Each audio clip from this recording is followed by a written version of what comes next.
আসসালামু আলাইকুম। আশা করি সবাই ভালো আছেন।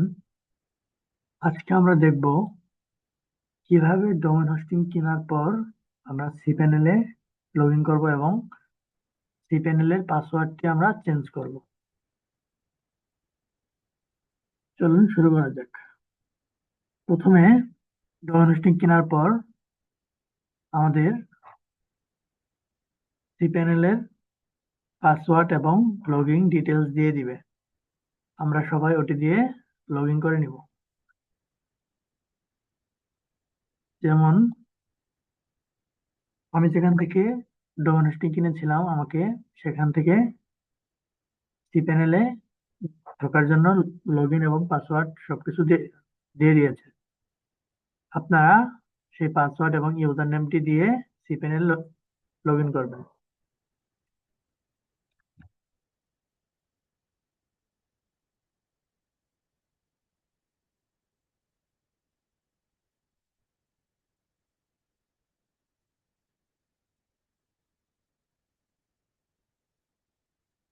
এটি আমরা সিপ্যানেলের ভিতরে ঢুকে পড়েছি। আপনারাও খুব সহজভাবে সিপ্যানেলে ঢুকতে পারবেন। এখন আমরা সিপ্যানেল একটু ঘুরে দেখি।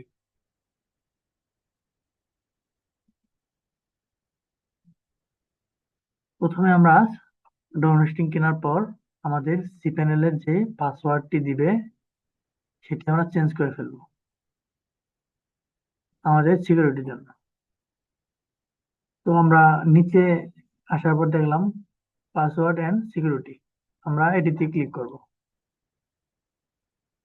তারপর এখানে এখানে পাসওয়ার্ড দিবে যে আমাদের প্রথম যে পাসওয়ার্ডটি ছিল, মানে আমাদের প্রথম যে পাসওয়ার্ডটি দিয়েছিল যেখান থেকে ডোমেন হোস্টিং কিনেছিলাম সেই পাসওয়ার্ডটি এখানে দিতে হবে।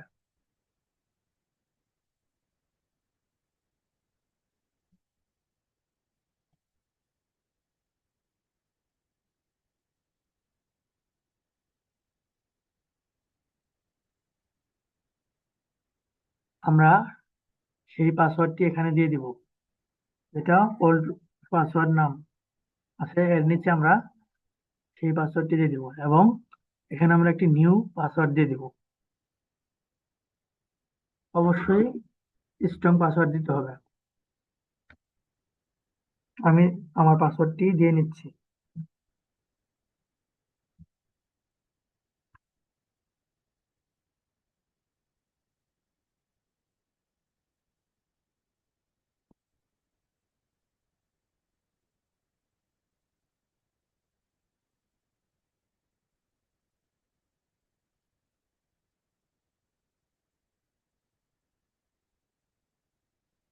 আবার নিউ পাসওয়ার্ডটি আমরা আবার টাইপ করব।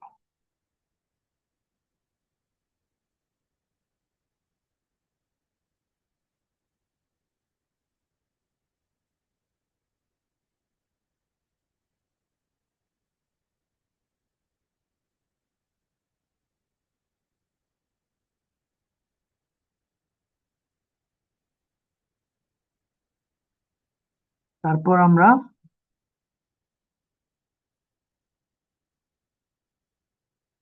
চেঞ্জ ইউর পাসওয়ার্ড নাও এটাতে ক্লিক করব।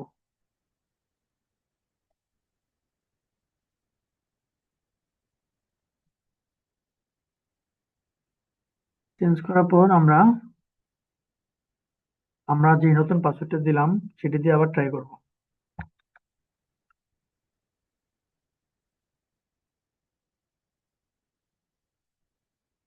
এখানে আর আগের পাসওয়ার্ড দিলে হবে না, পরে যেটি নতুন পাসওয়ার্ড দেওয়া হলো সেটি দিয়ে ট্রাই করতে হবে।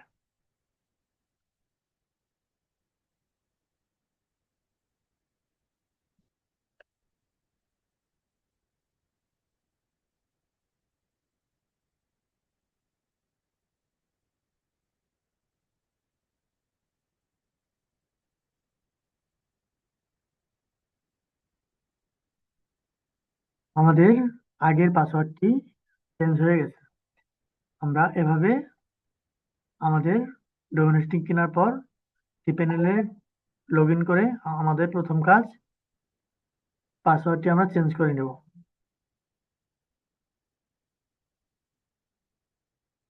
কিভাবে ওয়ার্ডপ্রেস ইনস্টল করতে হবে সেটি আমি এর পরবর্তী ভিডিওতে দেখাবো। সেই ভিডিওর লিঙ্কটি এই ডিসক্রিপশনে পেয়ে যাবেন।